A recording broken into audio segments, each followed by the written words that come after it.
It's very nice to have you visiting Stony Brook and to have an opportunity to talk to you about your father, your recollections of him and of his career.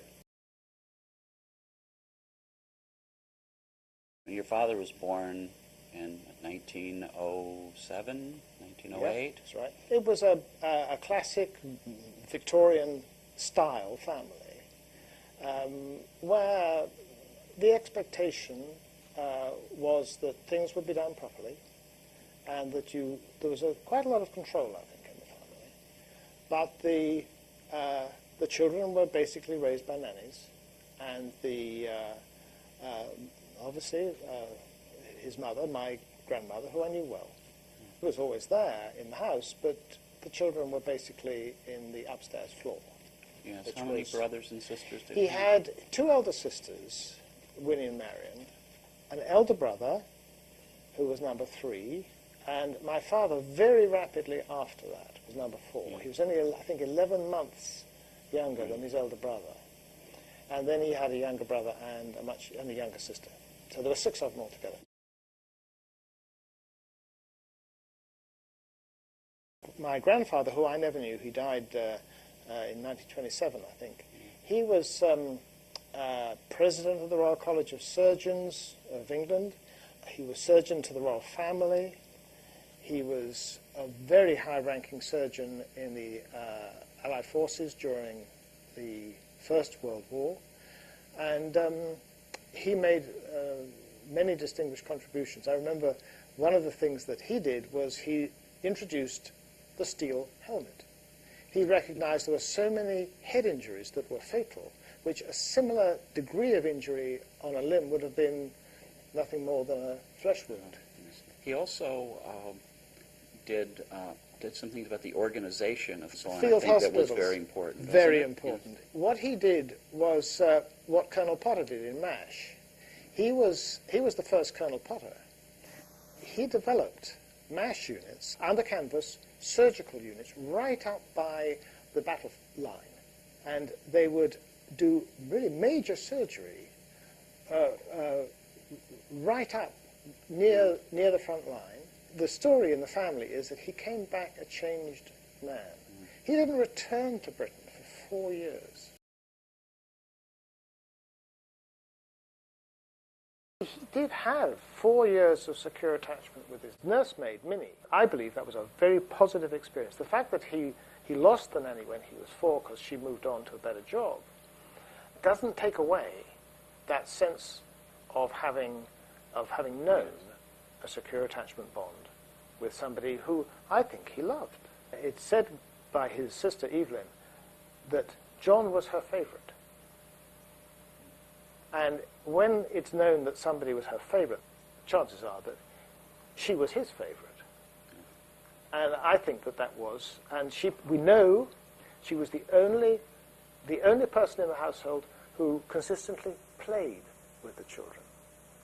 She greatly enjoyed playing with the children, and nobody else did. And I think that's a very important part of what my father experienced positively from his nursemaid.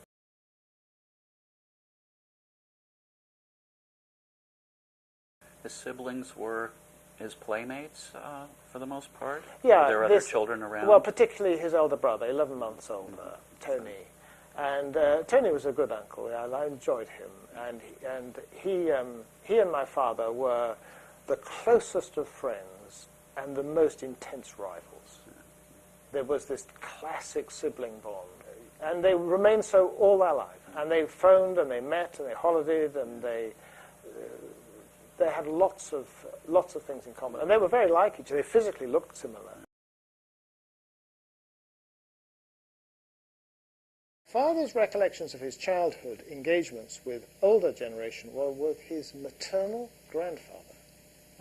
His maternal grandfather was a sporting parson, and he was always known in the family as Grampy.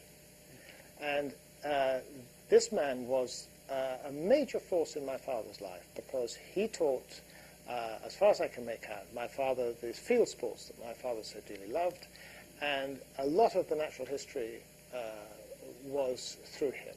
So the bird watching the and the bird grouse watching hunting and the grouse shooting and all of these activities. There are many, many stories that I recollect my father telling about Grampy, not about his own father. His father only saw the children for an hour on Sunday. Didn't see father all week.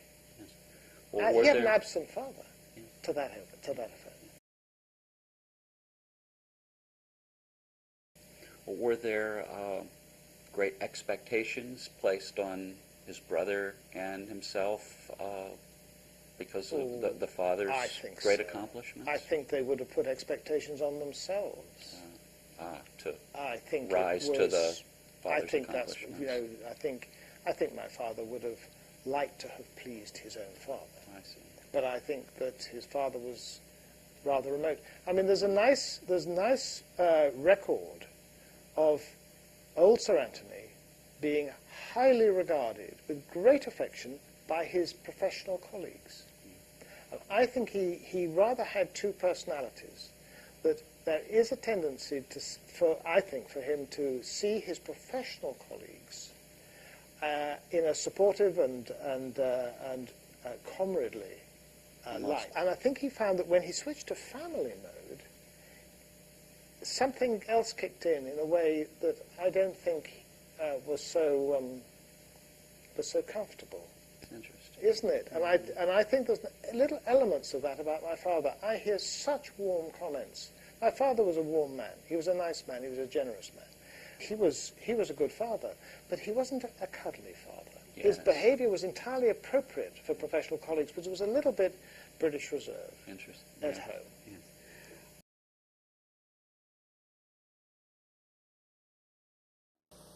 He didn't initially go to medical training, did he? There were plans that he would have a military career. Yeah, naval.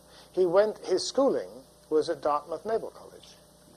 And when he realized that that meant going to sea in ships that was going to be very structured, he saw it as very boring.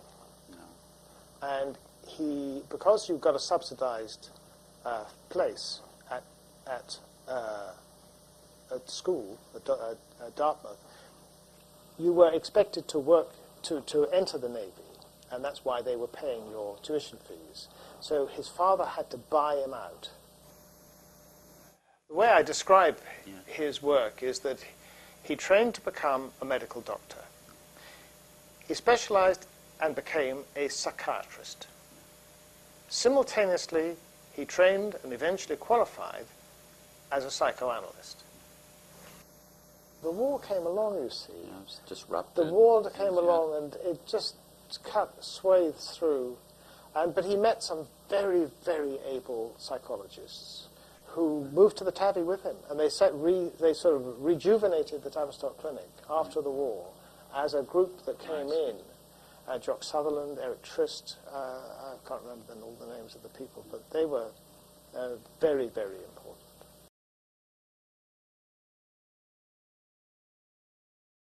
When he went to Cambridge, after a couple of years there, he took a year out. He went, and the origins of his work was that he went to work at a school for maladjusted children, which mostly meant maladjusted boys. Was it called Priory Gate? Priory Gate, quite right.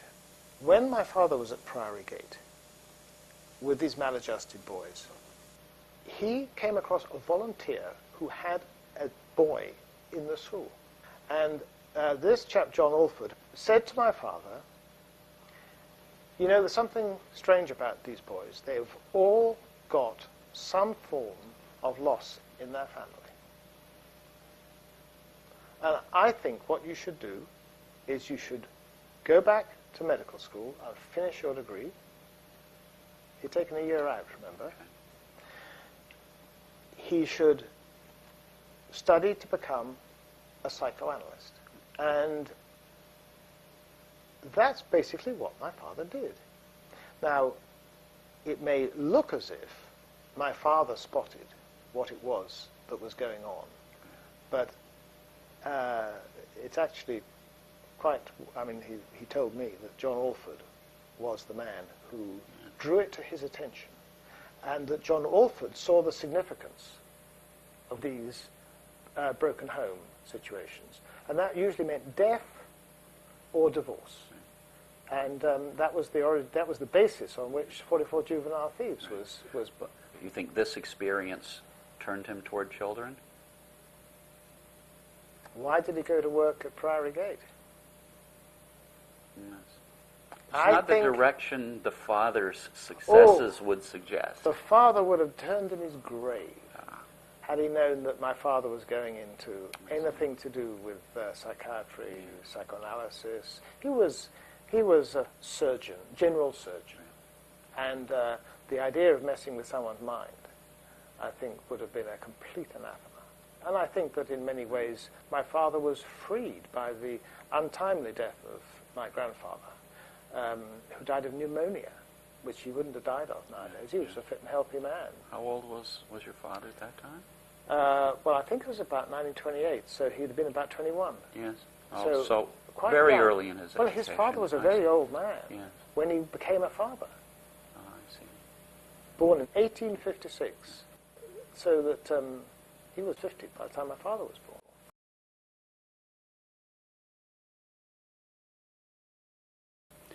After he finished his medical training and went to his psychoanalytic training, he had his analysis with Joan Riviere. Is that right? And he was supervised. I think he was supervised by two people, and I don't think I've got this quite straight. But Melanie Klein was certainly one of the supervisors. Pretty sure it took him 7 years before he was certified as a psychoanalyst. And the story that he told me is that he would not go along with what it was that he was being taught. And he was told, but that's because you don't understand it. When you understand it, then you will go along with it. And then we can make you a psychoanalyst. Melanie Klein had some really first-class facets to her work, which was of great value. And Father always, calls himself an object relations theorist. But he did have his battles later on. I know that my mother was very cross that he had spent all the money that he had been given from his family as an allowance on his psychoanalytic training, and that she had a small amount of money that they basically had to live on. There was a key issue, I think, during his training over whether Melanie Klein would allow him to talk to the families, observe the children in the here and now, in their homes, the things that Mary Ainsworth eventually did so successfully. She was determined not to, and I often wonder what Melanie Klein's personal agendas were that made her so resistant and so hostile to the ideas of the idea of bringing in more of the family. But I think my father's early childhood experiences with losing his nanny gave him a sixth sense that something was going on. Was there a chance that she could have turned him away from it? No, he was his own man. I mean, he really was his own man. If he felt that something fitted his experience and his insight and his gut feelings, he would follow it. The character and the determination and the single-mindedness to run it, to go against the flow is, I think, one of the things that he had in abundance. I think he was actually rather naive.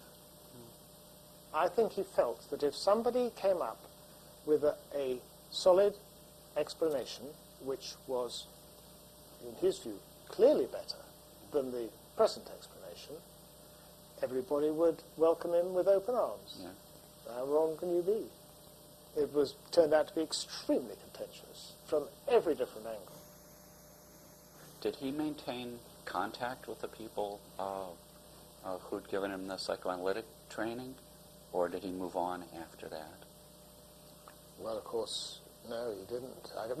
He was training secretary of the British Psychoanalytic Society after the war. So, I suppose he had to be involved. Professional contacts, I see. Yeah. And he hosted a summer party every year, actually I remember well, in our house, in our garden party, for all the staff of the Tavistock, because he had a big house, we had a big house. But Melanie Klein and even Anna Freud joined forces. They were not apparently bosom friends, but they nevertheless joined forces against Father when he came up with the... Well, I can see how it could be difficult, though, as people are often very close to the people who trained them. Yeah, it could be difficult. I would think it's unlikely that he... I mean, well, he didn't get on with them, so he definitely plowed his own furrow. Do you know if he ever met Sigmund Freud? Don't think he did, no. I don't think he did. I don't think so. He never discussed it, if he did. No, I think he didn't. Yes, I mean, he would have had an opportunity for a brief period. Yeah, there would have been, as a young man. Yeah.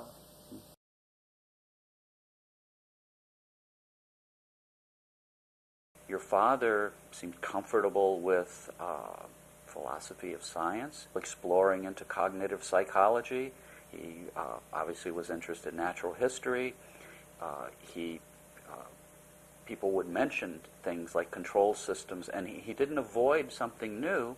It seemed like a wide range of exploration for someone whose training might have tended to narrow him and whose ability profile might have made him a little avoidant of new topics. He was somebody who was very, very methodical and thoughtful and open to a terrifically wide range of ideas. I mean, he really was, in many ways, the whole package.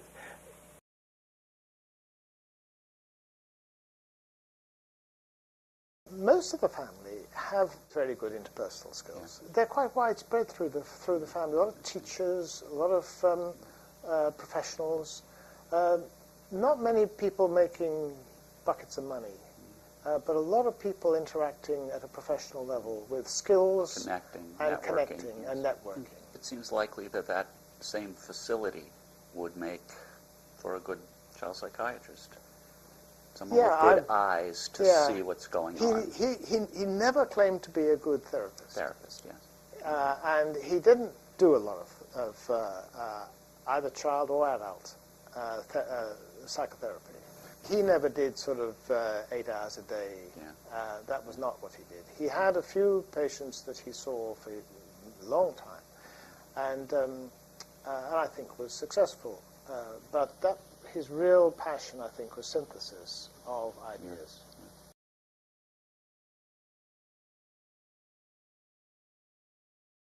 He wrote a book called Personal Aggression and War, and he wrote that with his best friend, Evan Durbin. And that took a lot of effort and research and work, and he dearly loved Evan. And it was a tragedy when he died after the war, and I knew Evan a bit, but I was young, and he felt that was probably the biggest loss that he mourned most, because he didn't have many intimate losses young.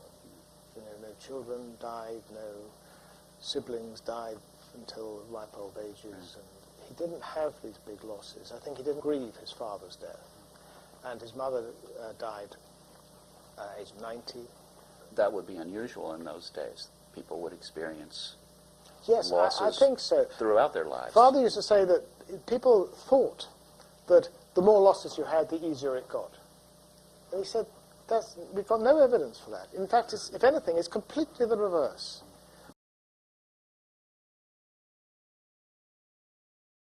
Let's turn a little bit to the part of his career when he began to work on his ideas about attachment. Do you know whether this came to him slowly, whether it was a product of just hard, continuous work, or was there sort of an aha moment that then took him away from everything else and absorbed him?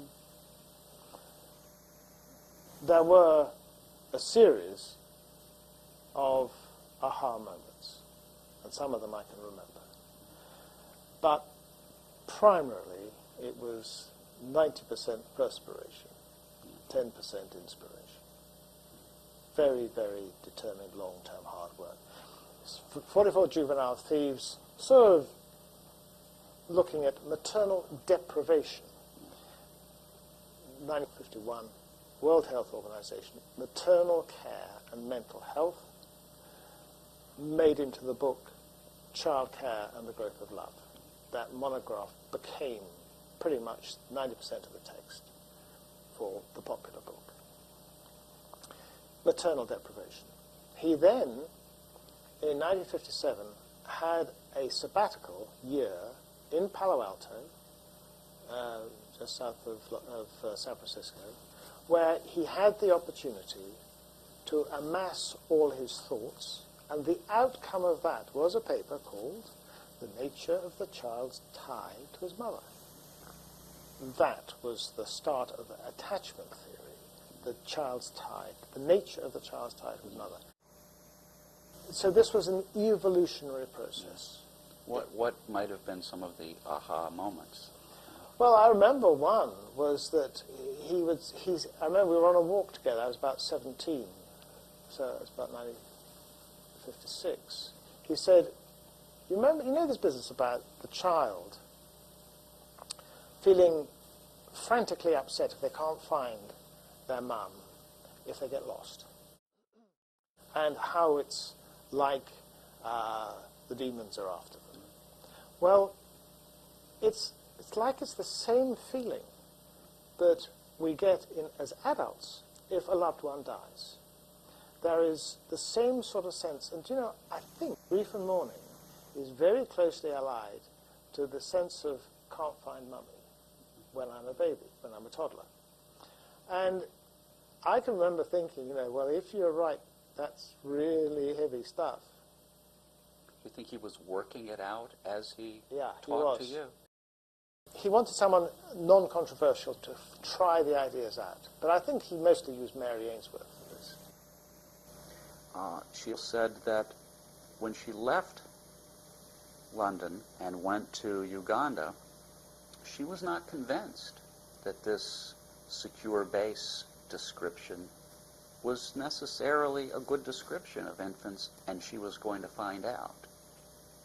Not that she was going to prove it, she was going to find out. And maybe that was a quality he liked in her. He loved that. I mean, you can trust someone who will tell you it's not working. Absolutely. And he would be open to this. Oh, yeah. Oh, absolutely.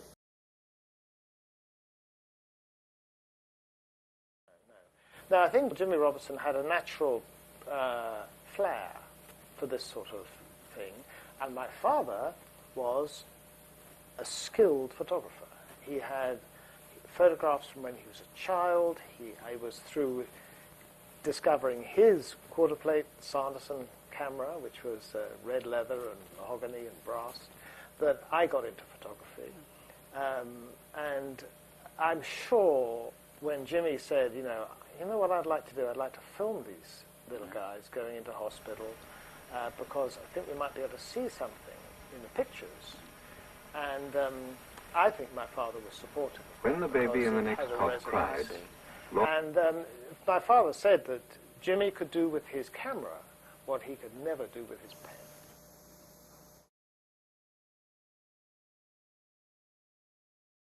The 3 big volumes started with a paper that he was going to get published in one of the academic journals which was sort of developing the nature of the child's tie.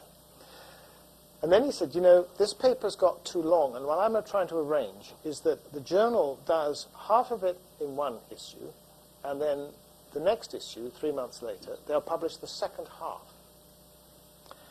And then he came back, this went on over a period of time, and he said, actually, I think this is going to make a book. I think there's enough here to make a small book. And then he said, this is going to make a book, but the trouble is, I think it's in 2 parts. I think it's going to take 2 volumes to put this together. And then this went on over years. And he said, I think the second volume is going to have to be split into separation and loss. And that was the trilogy. And there was 5 years for each volume. But the first volume, if you like, was 50 years. People have often commented that the first volume is ethology, control systems, evolution, working out sort of mechanisms. The second volume is more on representation, more psychological in a sense, and the third volume more difficult material. And people have felt perhaps that his thought was evolving over such a long period of 15 years. No. He told me one time that he had the entire Yeah. thing in mind from the beginning. Yeah. By the time he got it into 3 volumes, he had all the notes for everything. Yes. Now, that doesn't mean to say that the detail couldn't be adjusted and modified in the light of new research data coming through. No, I think that's true. Yeah. There's been controversy between people who think of the theory as a theory of dealing with emergencies and those who say that equal weight should be given to the support for exploration, preventing distress. He was very keen on that, using the secure base that the primary attachment figure or other attachment figures can provide, allowing the person, the child, the infant, the adult, to go out and explore new experiences. He always recognized as being, I suppose, the point of having a secure base. But he really kept everybody focused on the need to have a secure base from which to go out and explore. One of the controversies that's arisen in attachment theory and research recently has to do with the range of phenomena that attachment should bear on. Many people treat it as if it should be a theory of everything. He would have had a terrible problem with that. I'm confident of it. He really wanted this kept as a facet of our psychology. An important facet, but only a facet. And curiously, the facet does play into quite a lot of different fields and elements of our human psychology. But it's getting a bit sexy, and people are strapping it on to whatever it is that they want to make look modern and up to date. And he would have been very upset about that, because as a good scientist, and he really, and he and Mary Ainsworth and Mary Main and you guys all have tried to hold this thing on message as a science. And that's been the power of attachment theory in the field.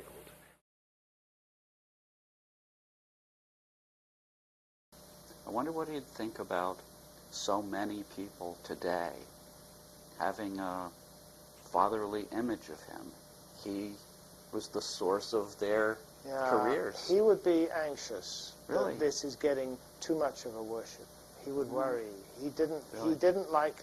The reason that he specifically set out to develop this as an attachment theory, not Bowlby's thoughts, the thoughts of Chairman Bowlby. This he really didn't like that. He said it's so inhibiting and limiting, because he said when I die, if it was Bowlby, that's the end of it. You cannot develop Bowlby after he's dead. You can develop attachment after I'm gone, but you can never develop Bowlby because Bowlby's not here. A strategic So choice. it was absolutely expressed specifically as a strategic choice to allow science to flourish. He said it's just going to have to take its chances, along with any other theoretical framework, to explain the data. It has stood up astonishingly well. It has been added to brilliantly. So, it hasn't stopped in its tracks. It has developed. It is truly amazing how accurate many of his predictions turn out to be. But he was very careful to make sure that what was a theoretical guess was not portrayed as fact. And that is something else which I think really we have to keep a tight grip on. Richard, thank you. It's a pleasure.